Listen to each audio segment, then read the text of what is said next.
Olá, almas lindas, bem-vindas! Sou Rodrigo Credidio, consultor de empatia e comunicação inclusiva e fundador da Good Bros, que é uma empresa de serviços em acessibilidade.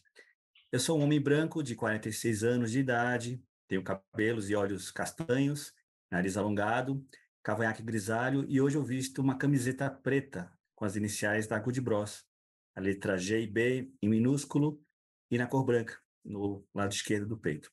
E atrás de mim, uma estante branca com livros e alguns objetos de decoração. E o meu sinal na comunidade surda, que eu fui recém-batizado pelo próprio convidado que está conosco hoje, né, o meu sinal é esse aqui, fazendo alusão ao meu cavanhaque que eu uso há muito tempo. Gratidão por estarem conosco nessa transmissão do videocast DR Inclusiva, um bate-papo descontraído para discutir a relação entre nós e a inclusão da diversidade humana. O DR Inclusiva é um oferecimento da Good Bros com a produção da Animalex. O episódio de hoje, pessoal, é intitulado Cultura Surda. Para nos letrar nesse tema e conversar com a gente, eu trouxe uma alma lindíssima que sabe tudo e mais um pouco desse tema. Ele é graduado em tecnologia e mídias sociais, com pós-graduação em administração de empresas.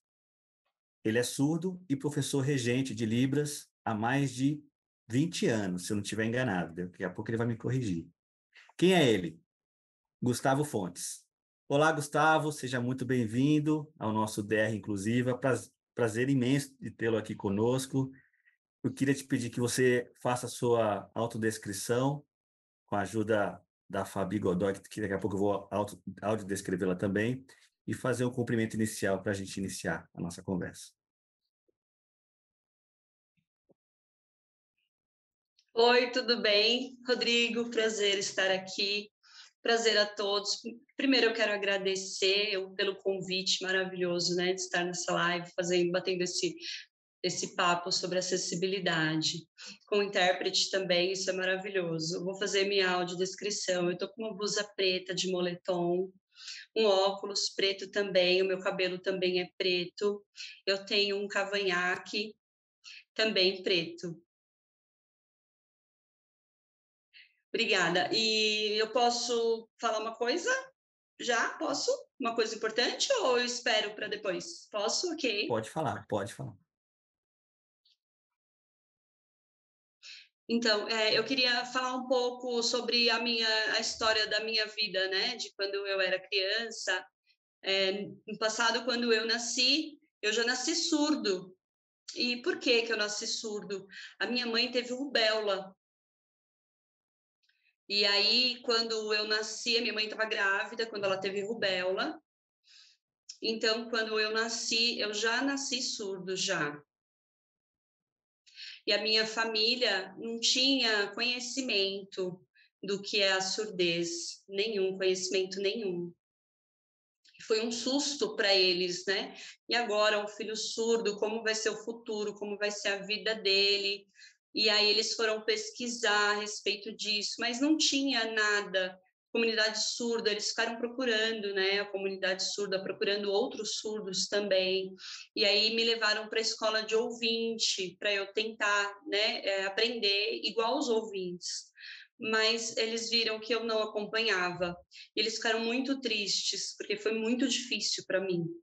Eu tinha um atraso muito grande. Aí eles me levaram para uma outra escola também de ouvinte, para ver se eu conseguia acompanhar aquelas crianças, mas a escola era perto da minha casa e eu não acompanhava, porque faltava comunicação, não tinha Libras, não tinha nada. Então, era muito difícil. A minha família também não sabia Libras. E aí eles ficaram gesticulando, como que eles fazendo gestos, né? Faziam gestos para eu poder entender, mas dentro da escola isso era muito difícil. E aí a minha tia, ela fazia faculdade na PUC, e aí ela encontrou um dia uma escola de surdos, tem a DERDIC, e mas tinha uma fila de espera, né? Não era tão fácil entrar na Derdic. E enquanto isso, continuava naquela escola perto da minha casa, enquanto eu estava na fila, aguardando uma vaga. E aí me ligaram para minha família dizendo que eu tinha conseguido a vaga na Derdic. E aí eu comecei, é uma escola só para surdos, a Derdic. E eu comecei a evoluir, comecei a aprender, e eu percebi que a escola tinha o meu perfil, né? E ali até eu me formar no 8º ano, eu fiquei ali no Underdic, né? Antigamente era o 8º ano, depois no primeiro colegial. Aí na escola de ouvintes não tinha intérprete. E aí eu tive que ir para a escola, eu tive que ir atrás da lei, dos meus direitos, né, de ter um intérprete de Libras, e enquanto isso eu tentava acompanhar a turma. No primeiro colegial, eu lembro, no segundo colegial também foi muito difícil.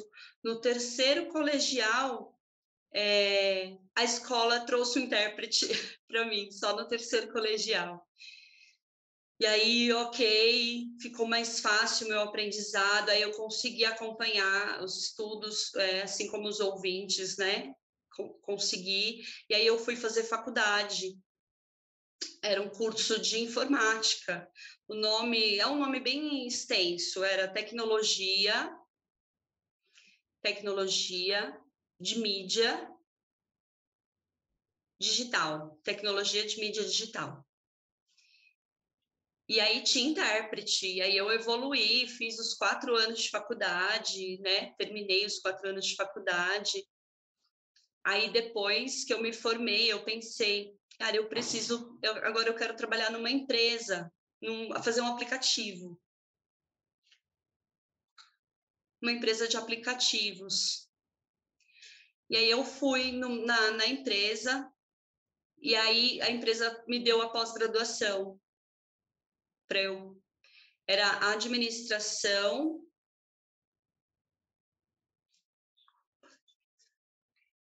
Eu pedi desculpa para ele, pedi para ele falar de novo para mim. A administração de empresas. E aí eu fiz 1 ano e meio, né, na minha pós-graduação de administração de empresas nessa área. Hoje eu trabalho com o quê? Eu trabalho no Banco BV. As pessoas me perguntam, né, mas você trabalha com o quê? UX. Eu trabalho com UX. Dentro do Banco BV. Também eu sou professor de Libras também, né? Nos meus horários vagos, que eu trabalho no banco, também sou professor, por isso que o Rodrigo me conheceu também, dando aula, né? 20 anos já, na PUC eu dou aula de Libras. Até hoje eu continuo lá, continuo ensinando. Eu adoro, eu tenho muitos alunos na PUC. Hoje, né, eu tenho o meu trabalho no banco e eu sou professor também. Então, hoje, eu vendo a minha história, né, vendo o meu passado, eu percebo como é diferente hoje para os surdos, porque antes tinha pouca acessibilidade, era muito pouca acessibilidade. Hoje eu percebo que tem muita, né, aumentou muito. A inclusão melhorou bastante, fazendo um comparativo de alguns anos. Eu fico imaginando se daqui a próxima geração, essa próxima geração, eu acredito que os meus filhos, né, os meus netos, vai ser muito melhor essa questão da acessibilidade em relação ao que eu passei, porque foram muitas lutas, muitos anos. E eu acredito que a próxima geração a gente já vai deixar um legado de luta, um legado de conquistas também. E eu gosto, o Rodrigo trabalha com acessibilidade, e isso é muito importante para mim também. Eu queria agradecer, Rodrigo, por esse momento de você deixar eu falar sobre a minha história. Eu que agradeço, Gustavo. É sempre um prazer ouvir a sua história. Eu não me canso de ouvi-la. E a minha primeira pergunta tem até a ver com o que você falou da importância da família. Mas antes de eu fazer a pergunta, eu queria deixar aqui registrado que todos os programas, todos os videocasts da DR Inclusiva contarão com a interpretação da língua portuguesa para a língua brasileira de sinais e vice-versa. E hoje a gente conta com a profissional, que é a Fabi Godoy, e ela me passou a autodescrição dela, que eu vou ler para vocês, para que vocês que tenham alguma deficiência visual ou até intelectual possam saber um pouco mais da Fabi, que está fazendo esse trabalho já com a gente aqui. A Fabi é uma mulher branca, de olhos castanhos, cabelos castanhos cacheados, na altura do ombro, e hoje veste uma roupa preta. Fabi, gratidão por tê-la conosco aqui. Espero revê-la em outros DR Inclusivas. Agora sim, Gustavo, você falou da importância da família no acesso à informação, e por mais que nós tenhamos tido muitos bons avanços na parte da acessibilidade, da própria educação inclusiva no Brasil, eu cada vez me convenço de que a inclusão começa na família, né? E eu queria que você falasse um pouco dos aspectos da informação que hoje se tem disponível para que os familiares possam previamente saber um pouco mais da surdez dos seus filhos e filhas, mas não só isso, eu queria que você também comentasse a acessibilidade atitudinal da família em relação à criança surda, que é um aspecto muito importante, né? Não só pai, mãe ou os cuidadores terem acesso à informação o mais prévio possível, mas também saberem lidar com o bebê, com a criança e adolescente de uma forma mais acolhedora, mais empática. Então, eu queria que você falasse um pouco da tua experiência. Talvez você não se lembre do começo da sua vida terra, mas pelo que você depois ficou sabendo, como é que eram os primeiros anos aí do bebê Gustavo na família.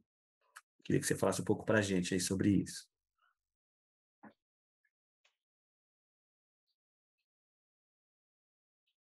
Então, quando eu já nasci surdo, né? Então, a minha família não tinha ideia do que era uma pessoa surda. Eles perceberam porque eles me chamavam pelo nome e eu não olhava, eu não atendia aquele chamado. Então, eles pensaram, tem alguma coisa errada, tem algum problema, vamos levar ao médico. E aí o médico confirmou que eu era surdo, né? Depois fizeram vários exames e aí descobriram que eu era surdo. A minha família, a princípio, ficou muito preocupada, porque antigamente, naquela época, né, que eu nasci, não tinha acessibilidade, não tinha informação, e eles ficaram preocupados como que a gente vai lidar com ele, né? E aí eles tentaram fazendo gestos, gesticulando uma palavra ou outra, gesticulando os objetos, e foi assim que eles tentaram, e aí eles procuraram em vários lugares informação. Então, por exemplo, quando eu fui ao médico, eles perguntaram, mas doutor, uma escola para surdo tem? O médico não sabia, a equipe médica não sabia, não tinha informação do que era surdez, não tinha conhecimento, né, sobre a acessibilidade. Então, meus pais começaram a perguntar para um, para outro. Naquela época também não tinha internet, então isso era muito mais difícil, né? Tornava muito mais difícil. Tinha que perguntar para as pessoas, né? De boca a boca, era no boca a boca, perguntava para um, para o outro. Então, isso tornava muito mais difícil a comunicação, a informação chegar nas famílias. E aí eu penso que a minha família, ela tentou se comunicar através de gestos. Então, sempre foi muito difícil. No começo, eu acredito que tenha sido muito mais difícil. Hoje, é tranquilo, a minha família, a gente se comunica muito bem. É bem tranquilo hoje, essa questão da comunicação. Também, para minha tia, né, que é professora, hoje ela é professora de surdos, a minha tia. ela é professora de surdos. Então, a minha família sabe um pouco de Libras, aprendeu um pouco de Libras. Então, para mim, sempre foi muito tranquilo essa questão. Mas eu fico pensando que hoje, em 2022, tá muito melhor do que quando eu nasci, tá muito, muito melhor. Então, tem muita informação em todos os lugares, né? Em todos os nichos tem informação. E o que é mais importante é que a família precisa de educação para o filho. Isso é o mais importante, né? Porque a família busca isso, uma educação de qualidade para o filho, não só em relação à escola, não é só deixar na escola e a família ficar tranquila. Não, a minha mãe sempre também me ensinou, sempre me deu educação. E isso é muito importante, por quê? Então, eu já vi, por exemplo, dentro da comunidade surda, alguns surdos tem alguns surdos que são muito inteligentes, né? Isso é natural, o surdo é muito inteligente. Mas alguns surdos, a família não sabe nada a respeito deles, não tem nenhuma comunicação. Então, é muito difícil. Outros surdos eu percebo que a família tenta se comunicar, a família se esforça, a família dá apoio, e aí ensina, educa. E esse surdo, ele se desenvolve muito mais. Então, isso é muito importante.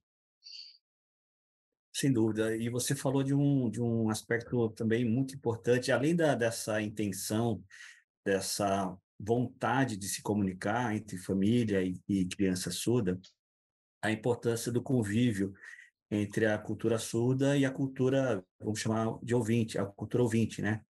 E você falou aí que nos primeiros anos de escola, você foi para uma escola tradicional, típica, que ainda não existia recursos de acessibilidade, e eu fico imaginando quanto aprendizado os outros alunos e alunas também tiveram com a convivência contigo, né? Essa troca ela é muito rica.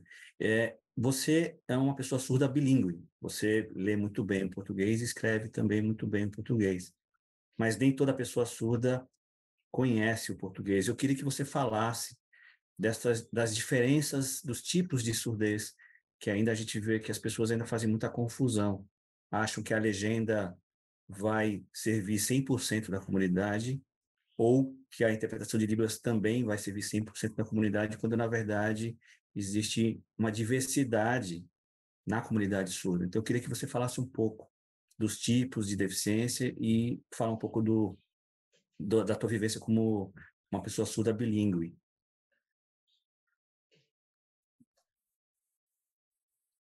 Claro, essa pergunta é ótima, é uma pergunta realmente ótima, porque eu conheço bastante gente da comunidade surda, né? Conheço muitos surdos e eu percebo que cada um tem um grau de deficiência. Então, cada um tem a sua especificidade. A maioria a maioria dos ouvintes pensa os surdos são todos iguais, né? Mas não é. Nós temos graus de surdez, tipos de deficiência. Um exemplo, tá? Eu tenho uma amiga que ela sinaliza super bem, mas ela não sabe falar. Ela não consegue fazer, ela não é oralizada, mas ela escreve bem também. Ela só não consegue falar, mas ela escreve muito bem. Então, uma outra pessoa surda, são pessoas que eu conheço, tá? Não quero citar nomes, escreve muito mal o português. Não é bom com o português, mas faz leitura labial e faz língua de sinais. Mas eu conheço pessoas também que escreve português bem, é oralizado, faz leitura labial, mas sabe pouquinho só de Libras, mas é bem oralizado. Então, para você ver que tem várias pessoas, né? Tem diferentes, os surdos são bem diferentes em suas especificidades. Também, principalmente, porque esse apoio da família, da escola, a educação, esse trio é muito importante, família, escola, educação. Então, por exemplo, tem um amigo meu que ele é só oralizado, mas ele é muito difícil para ele oralizar, é difícil, ele não conhece todas as palavras. Só corrigindo, ele não é só oralizado, ele faz libras. Ele faz libras, ele é muito pouco oralizado, então ele tem muita dificuldade de fazer leitura labial. E aí, às vezes, ele conhece surdos que combinam com ele, que sinalizam super bem, mas que têm dificuldade com a leitura labial. Tem surdos que não sabem escrever nada de português.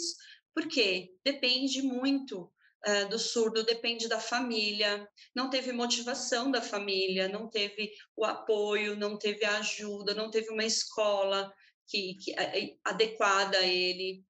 Então, tem outros surdos, às vezes, que pensa que não precisa de português, que a Libras é a língua dele, é suficiente.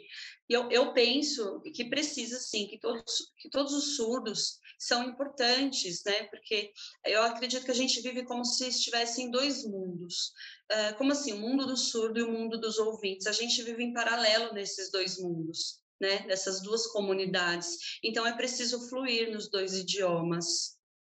É muito importante isso, mas os surdos são diferentes. Essa é a questão. Muito legal você trazer essas nuances, essas diferenças de fluências até, né? Para que a gente desmistifique também de que existe só um tipo de surdez, um tipo de estilo de comunicação, quando na verdade o estilo vai se adaptando de acordo com as pessoas, de acordo com os conhecimentos que elas têm, seja no português, seja, né, em Libras. Tem a questão também do regionalismo, né, Gustavo? Dependendo da cidade onde nós estejamos no Brasil, haverá sinais específicos, então tudo isso torna uma cultura rica. Eu queria que você falasse justamente desse aspecto da cultura surda, para que as pessoas entendessem por que a gente usar a expressão, o termo cultura, né?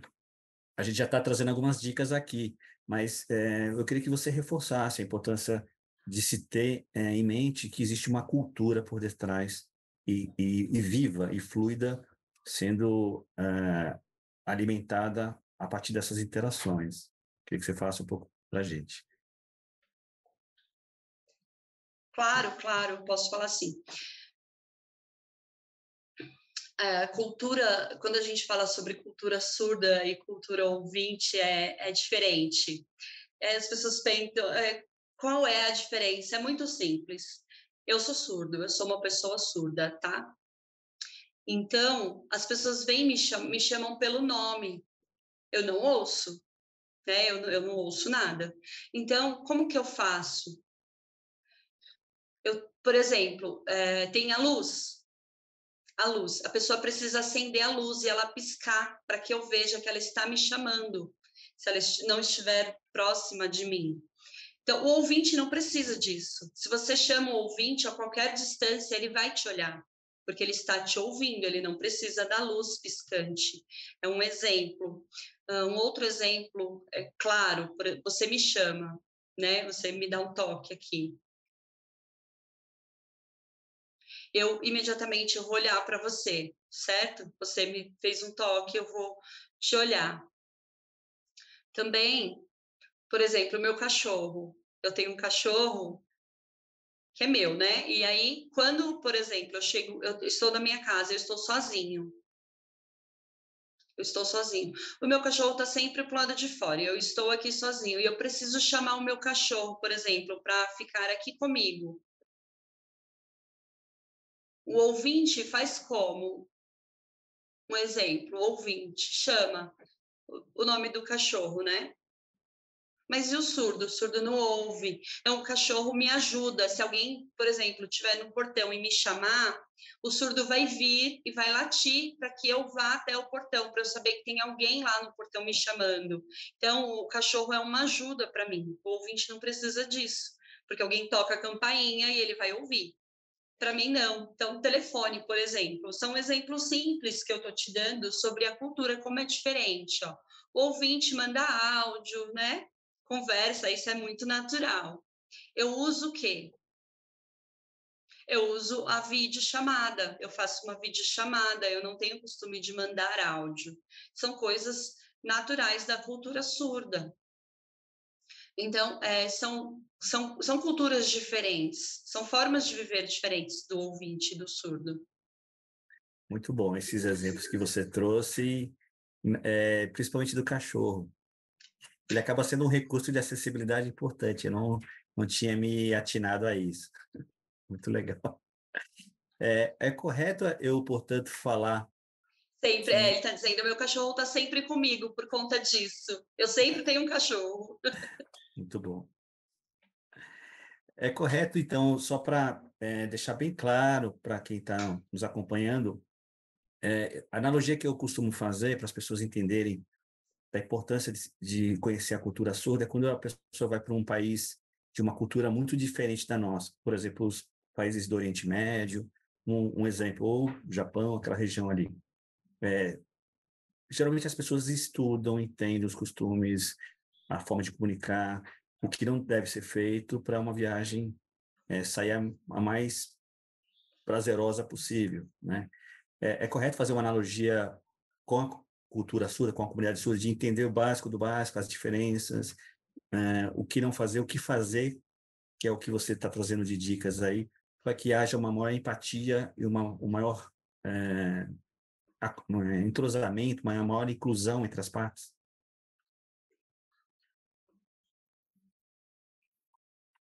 Eu acho muito importante, sim, sim, é claro. Eu vou te dar um outro exemplo, eu gosto de dar exemplos. Eu viajei para um outro país.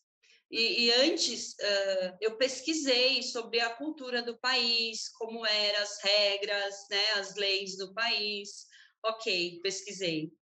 Então, isso é muito importante. Foi importante para mim. Quando eu cheguei no país, estava tranquilo.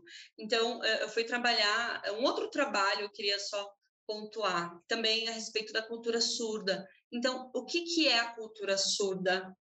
Um exemplo: a pessoa chega na empresa, não conhece ninguém, né? Não conhece os surdos, não conhece ninguém. Aí ela manda um e-mail explicando, falando, falando a respeito do surdo, da cultura surda, para que a pessoa possa conhecer.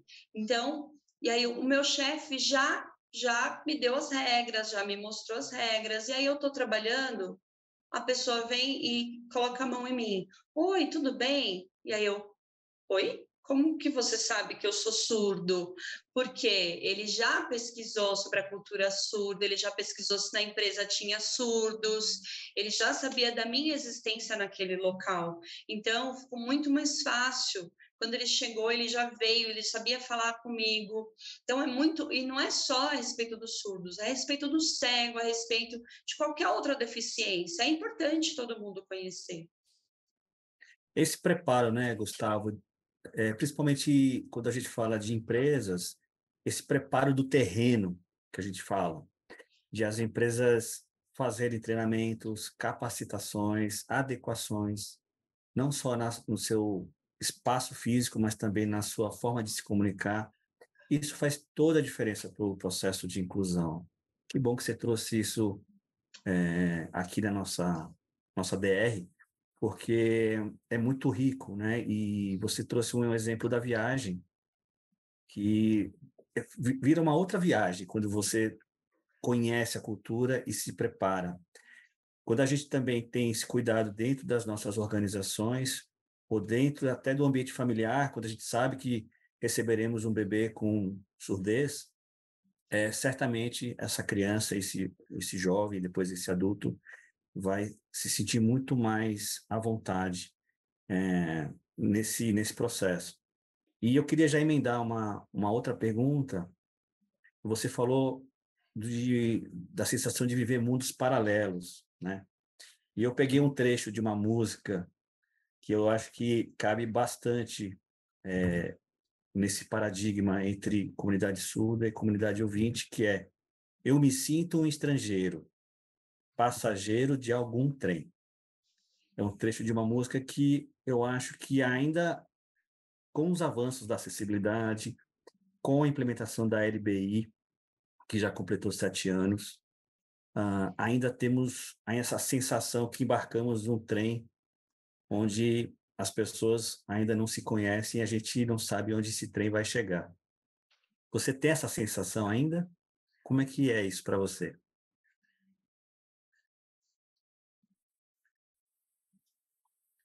Sinto, perfeita. Essa música é perfeita. Já aconteceu comigo. Eu acho, talvez tenha acontecido com você também isso. Eu tinha 3 amigos surdos. Eu encontrei, a gente trabalhava junto, né? Tinha um rapaz que era cego também. E aí nós encontramos e começamos a conversar. E a surdo falou para mim: ele é cego. Ele tem baixa visão, na verdade. Ele não era cego, tinha baixa visão. E aí eu falei assim: tá, mas e como que eu faço agora? Como que ele sabe as coisas? Ele falou: olha, ele tem uma bengala. E na bengala dele tem cores. Pela cor da bengala, você sabe que ele é baixa visão. Eu não sabia disso. Eu achei incrível. Você sabia disso, Rodrigo? Que a cor da bengala explica se ele é cego, se ele é baixa visão, ou se ele tem diferentes tipos de cegueira, né? E aí tem na bengala uma fita com a cor explicando. E aí o meu amigo disse que já tinha trabalhado numa outra empresa e eles deram essa informação das cores da bengala. Eu não tinha essa informação, eu não sabia, eu achei incrível isso. E eu falei, nossa, muito bacana, agora é mais uma informação. E isso é muito importante, né? Você olha a cor da bengala, está especificado se a pessoa é cega, se ela é baixa visão, se ela é monocular. Com certeza, são os estrangeiros interagindo entre si para um mundo mais inclusivo. Excelente. Deixa eu fazer uma pergunta um pouco mais polêmica, ou não, né? Você acha que a língua brasileira de sinais deveria fazer parte das escolas, da portfólio de matérias elegíveis ou não, ou obrigatórias? Qual a sua opinião sobre a presença nas escolas?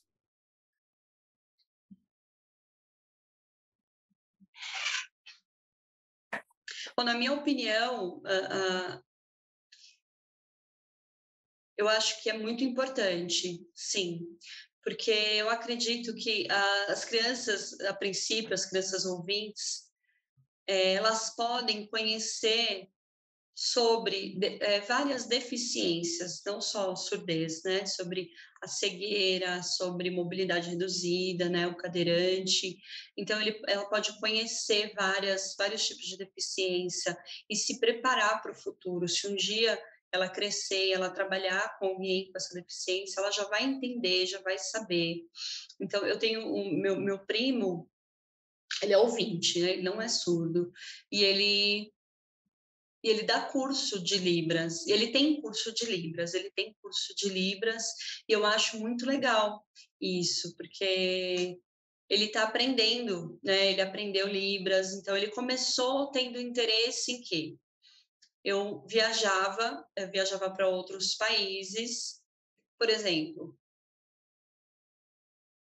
Áustria, Áustria. Por exemplo, eu fui para a Áustria. Então, eu sentei num restaurante e eu comecei a bater papo em língua de sinais, né? Comecei a conversar e aí eu vi que tinha uma pessoa perto. Ah, tá, não, tinha um outro surdo com a mãe. Tinha um outro surdo com a mãe dele. Ele tinha, eu acho que era uma criança, tinha acho que 8, 9 anos, mais ou menos. Nesse intervalo, entre 8 e 9 anos. E aí eu fiquei olhando, né? Eles estavam com o cardápio, né? Estavam olhando o cardápio, A, B, C, estava com o livro da escola dele. Aprendendo língua de sinais, aprendendo a se comunicar comigo, lá na Áustria, isso. Era uma criança de 8, 9 anos com um livro de língua de sinais, aprendendo a se comunicar comigo. Então, mas lá a língua de sinais é diferente, não é Libras, a língua de sinais é diferente, é própria da Áustria. Mas eu me senti assim eu achei muito legal, porque ele estava se preparando para conversar com qualquer outro surdo, não só comigo. E isso foi muito importante para mim. Nossa, que incrível esse relato. E eu percebo que a criança, quando ela aprende na escola, facilita a vida dos pais de crianças e jovens que têm a surdez, né, sinalizante, e acaba sendo uma forma de formar futuros cidadãos mais inclusivos. E aí minha pergunta tem a ver com esse aspecto da cidadania, né? Principalmente em relação aos meios de comunicação. Hoje, basicamente, a janela de Libras ela está restrita a poucos programas, são poucos os filmes em salas de cinema que têm esse recurso de acessibilidade. Legenda, a gente vê com mais frequência, mas a janela de Libras, na programação audiovisual, em geral, fica a desejar, na minha avaliação. De que forma isso impacta a sua percepção enquanto cidadão brasileiro, enquanto consumidor brasileiro? Eu acho que queria que você falasse um pouco dessa falta de comunicação e dessa representatividade para a comunidade surda sinalizante.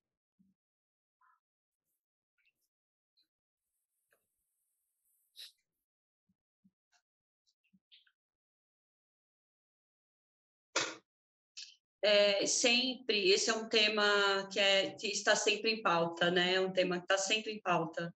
Não adianta, porque acessibilidade é em tudo, em todos os lugares. Eu gosto muito de dar exemplos. Eu vou te dar um exemplo. Eu comprei um apartamento, né? Então, e aí eu pensei, né? Lugar, mesa, tudo. Mas sempre falta, por exemplo, precisa adaptar alguma coisa ou precisa trocar. Está sempre faltando alguma coisa a respeito de acessibilidade. Então eu vejo que a maioria hoje coloca a legenda, mas assim, não é de todo ruim, porque tem muita coisa que falta até a legenda. Então tem muita coisa que não tem nem a legenda, né? Então, algumas coisas a gente olha que tem legenda, a quantidade de intérpretes está aumentando. Então eu sou muito positivo, eu acredito que as coisas estão melhorando, né?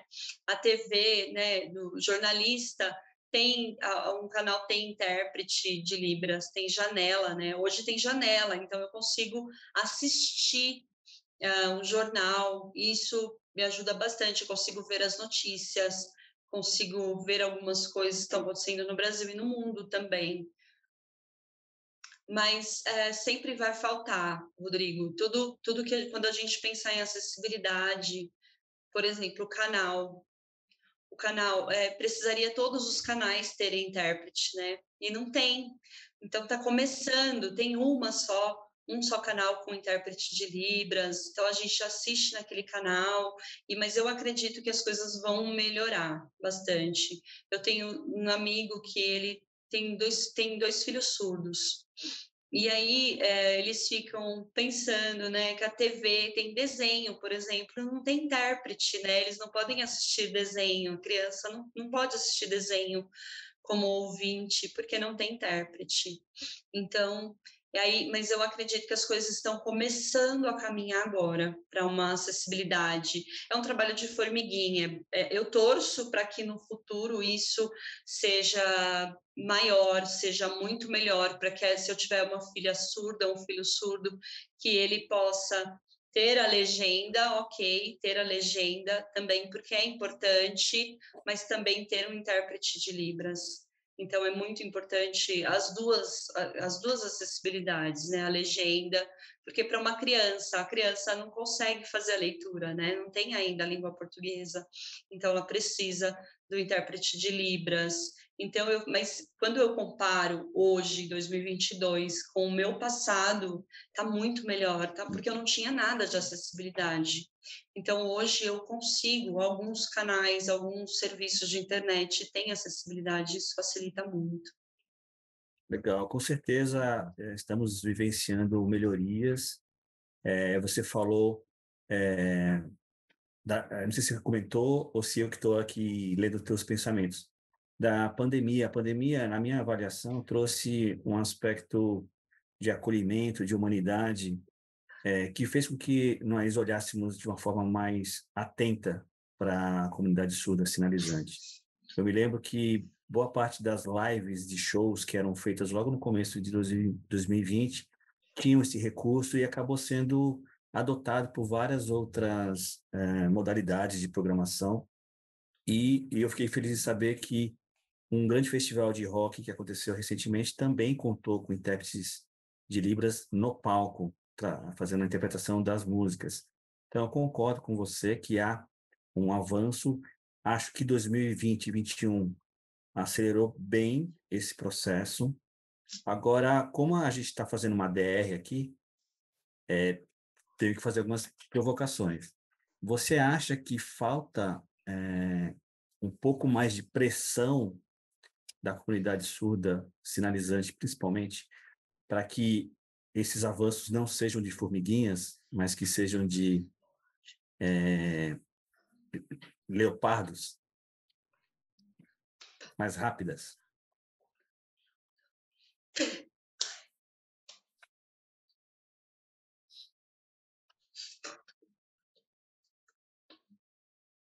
Pode falar real.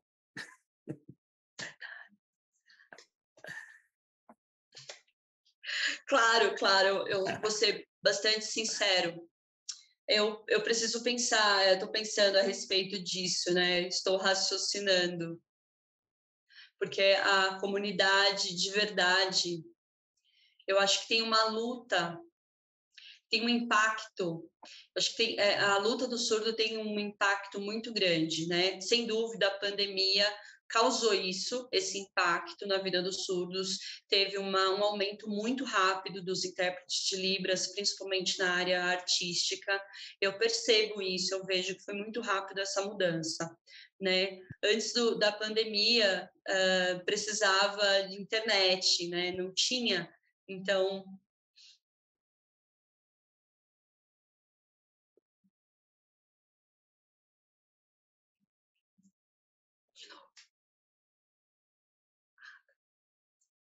online. Online, então tudo era online, né, durante a pandemia, então teve um aumento muito grande da busca pelo intérprete de Libras, da busca pela acessibilidade, e eu acho que teve um aumento muito rápido de fato. Mas hoje eu vejo que dentro das redes sociais, eu vejo que os surdos estão fazendo essa pressão.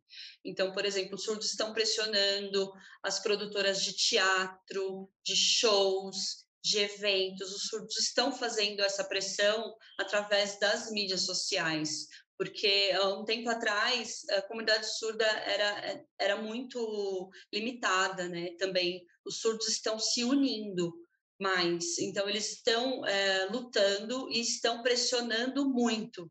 Eu acredito que daqui para frente vai ter um aumento muito grande também, o que é bom, porque está começando agora, né? Bom é isso, que a gente precisa pensar que está começando agora, porque se não começasse nada, por exemplo, se até agora não tivesse começado nada, então o futuro ia ser incerto, mas como a gente percebe que essa luta está começando agora, os surdos estão pressionando, estão se unindo em relação a ter acessibilidade em teatro, por exemplo, eu já fui num teatro que tinha intérprete de Libras, foi a minha primeira vez no teatro, e eu achei isso assim, maravilhoso, mas o intérprete do teatro tem muitos lugares, muitos teatros têm intérprete? Não, não. É um ou outro, dois teatros só, espetáculos que têm intérprete. Falta muita acessibilidade, eu não tenho dúvida que falta. Por um lado, é bom que são oportunidades para nós trabalharmos cada vez mais para um mundo mais inclusivo, né? Para as nossas crianças e para os jovens que estão aí. Gustavo, a gente vai agora para a parte final da nossa DR. A gente sempre traz 4 perguntas são mais reflexivas. E a primeira delas que eu queria te fazer é em relação a sonhos. No tema da inclusão da pessoa com deficiência, Qual o seu maior sonho?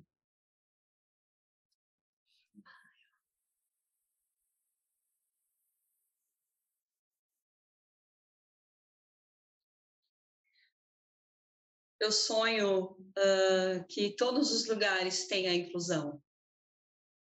Eu sonho com uma inclusão em todos os lugares. Quando eu for ao banco, ter inclusão. Quando que seja um banco acessível ou shopping que tenha também acessibilidade, ou quando eu for ao médico que tenha acessibilidade. Eu estou torcendo por isso. Esse é o meu sonho, que tenha inclusão em todos os lugares, porque eu fico preocupado a próxima geração como vai ser. Eu não me preocupo só comigo, eu me preocupo com todas as pessoas, né? Com toda a próxima geração, os meus filhos, os meus netos. Então, um exemplo, 2019, acho que foi 2019, se eu me lembro bem, eu fui no Chile, eu fui no Chile, e eu encontrei surdos lá, né? Nós conversamos, e aí eu fui, eles foram me mostrar a acessibilidade. Eu pensei comigo, o Chile está muito melhor do que o Brasil, né? Em relação à acessibilidade. E eu percebi que não, que o Brasil, na maioria das questões, dos lugares, o Brasil está melhor do que o Chile em relação à acessibilidade. São coisas que eu vi, né? Eu sei que falta muito ainda, mas nós já começamos. O Chile, ele está começando, mas ele está muito pequeno ainda. O Brasil já teve um avanço em relação à acessibilidade. O Chile ainda está começando, está engatinhando ainda. Eu acho que o Brasil ainda já está andando e o Chile ainda está engatinhando. Então, em relação à acessibilidade. Mas esse é meu sonho. Muito bom. A segunda pergunta provocativa é: o que você tem feito para transformar esse sonho que você tem em realidade? Qual é a sua parcela de contribuição que você já tem feito?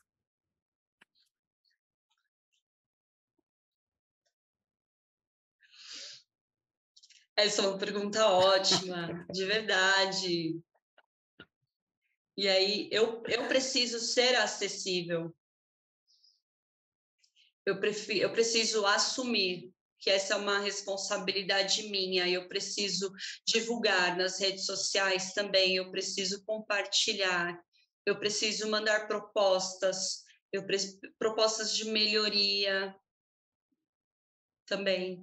Então, eu preciso, de fato, eu preciso lutar, né? Não, preciso ir nos lugares, falar sobre acessibilidade, explicar sobre acessibilidade.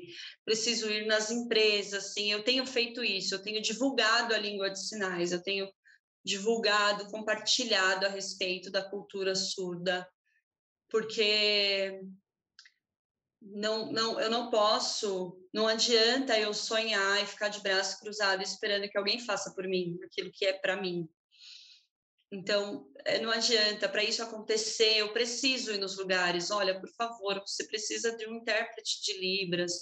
No meu trabalho, um exemplo, no Banco BV, eu já falei, então eles já mudaram, eles já se adequaram, né? Então, eu dou muitas dicas, eu ensino, eu explico, eu peço para os surdos também pressionar para que tenha acessibilidade, e eles fizeram a adequação, eles mudaram, porque antes de eu falar não tinha nada, não tinha nada. Então, eu preciso sim assumir a minha responsabilidade, fazer a minha parte. Muito bom. A gente falou das coisas que você ainda não faz, mas deseja fazer. E eu queria saber, na terceira pergunta, o que você já faz e, na sua avaliação, é importante que você continue fazendo,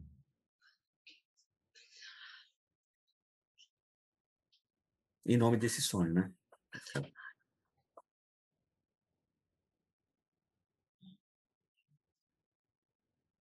Boa pergunta também. É uma DR que se preza, tem perguntas assim. Hoje no meu trabalho, né, no BV, eu tenho outros amigos. que são do movimento, né, de acessibilidade, são desse movimento em prol do surdo, empresas acessíveis. Eu tenho outros amigos também. Então, no meu trabalho hoje, eu tenho um grupo que faz projeto. A gente faz projeto e faz proposta do quê? Proposta de melhoria de acessibilidade dentro do banco e também fora do banco, dentro e fora. Então, a gente tem uma troca com o grupo de comunicação, a gente tem um grupo também no celular, no WhatsApp, qual a melhor maneira que a gente pode fazer essa divulgação, quais as propostas.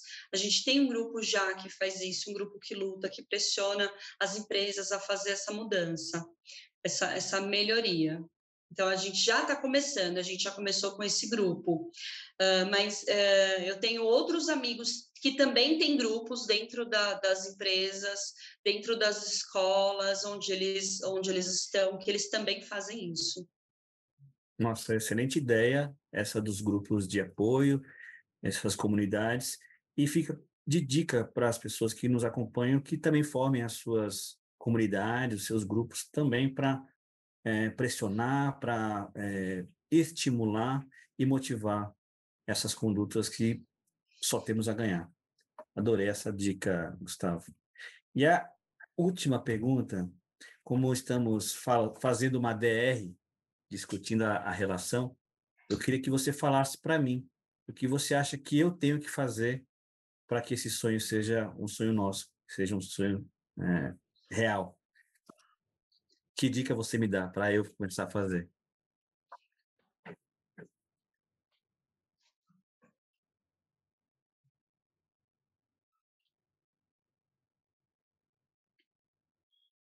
Eu acho que você precisa levar conhecimento à comunidade surda também, porque talvez seja estranha essa minha fala, né? Não sei, porque a comunidade surda também precisa entender quais os problemas eles enfrentam a respeito da luta, das barreiras. A comunidade surda também precisa ter este conhecimento. Eu acho muito legal você fazer isso, você divulgar também para a comunidade surda, porque eles vão olhar e vão ver e falar, nossa, precisa, ok, eu estou vendo que ele está falando a respeito disso, precisa de acessibilidade. Então, porque não adianta só falar, falar, falar. Eles precisam olhar. Então, ver que você está fazendo, está sendo acessível. Você sendo acessível, eles vão seguir o seu exemplo. Então, eu acho que é isso. Você precisa também falar para a comunidade surda. Gratidão. Se você me permite, eu vou adicionar mais um ponto de dica para eu começar a fazer, que é retomar os estudos em Libras. Preciso. Muito bom. A gente está na reta final Sim, aqui ótimo. da nossa conversa. Gustavo, gratidão imensa pela tua fala, pela tua presença. A sua luz sempre abrilhanta, ilumina por onde você passa. Eu sempre gosto de trocar uma ideia com você. Queria deixar aqui uns minutinhos para você deixar uma mensagem final para quem nos acompanha. E depois eu vou passar a palavra para a Fabi também. A Fabi dando a visibilidade para a intérprete de Libras também poder fazer sua fala.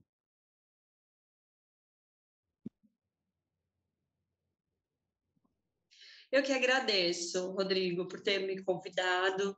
Eu acho muito importante, né? Essa DR foi muito importante. O tema é incrível, perfeito. Muito obrigada. O que eu gostaria de deixar uma frase para você compartilhar com as pessoas.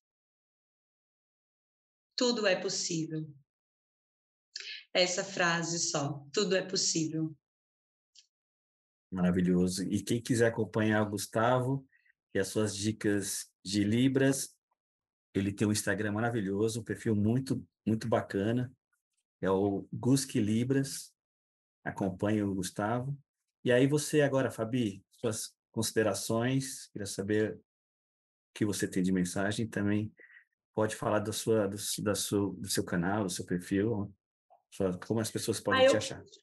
eu queria começar agradecendo, Gustavo, pelo convite também. E queria falar que é muito importante também, além da acessibilidade para as pessoas com deficiência visível, também é importante pensar nas deficiências invisíveis, né? Que são aquelas deficiências intelectuais que as pessoas sofrem, como autismo, como deficiência cerebral, enfim. E aí é muito triste, porque às vezes, por exemplo, um show, a pessoa que é autista, ela não tem um espaço, né, para ela, que ela possa entrar, que ela possa ver o show, que ela possa se tranquilizar, e às vezes esse espaço também não tem para os surdos, né? Então é muito difícil. A maioria dos shows a gente vê não tem uma acessibilidade para a pessoa com deficiência.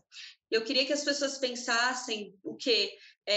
Pessoa com deficiência também se diverte, também passeia, também namora, também casa, também tem filhos, também gosta de música, gosta de beber, gosta de papear com os amigos. Isso é muito importante, né? Acessibilidade cultural é muito importante.